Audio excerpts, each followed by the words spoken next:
Hi. Korean manhwa are incredibles. Like everyone else, the first manhwa I read was Solo Leveling, and I loved it. It made me realize that even after reading hundreds of Japanese manga, there was still something I had to discover, and it was the Korean manhwa. After reading Solo Leveling, I started my new obsession about manhwa and looked for something as amazing and interesting as Solo Leveling. I discovered Omniscient Reader as I was going to Italy for a vacation, and since I had about 10 hours of train, I downloaded a bunch of manhwa on my Webtoon app on my phone. I downloaded Teenage Mercenary and Omniscient Reader.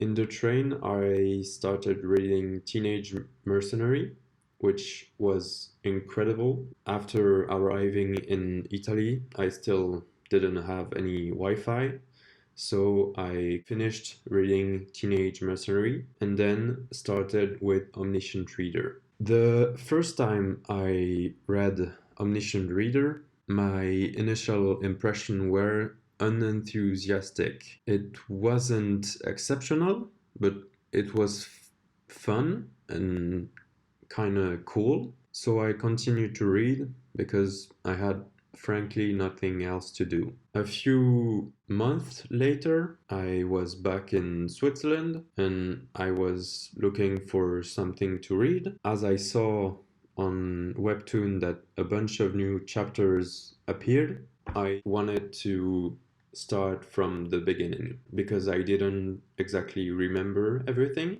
And as I read the first chapter, I was amazed at the brilliance of the storytelling because every little detail in the first chapters comes back 1,000 times more interesting in the later ones. This realization that the first few chapters were 1,000 times more interesting on the second read, and as I finished for the second time Omniscient Reader, I was amazed. The first chapter of Omniscient Reader starts with Doksha in the train reading the last chapter of a 10-year adventure.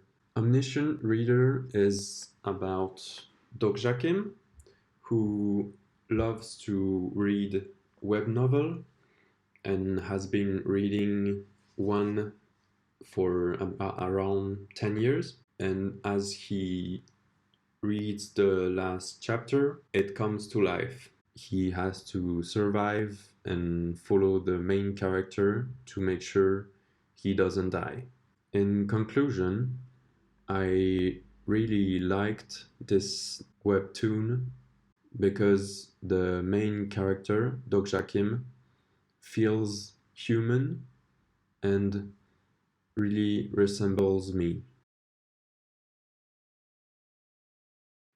Thanks for watching and see you later.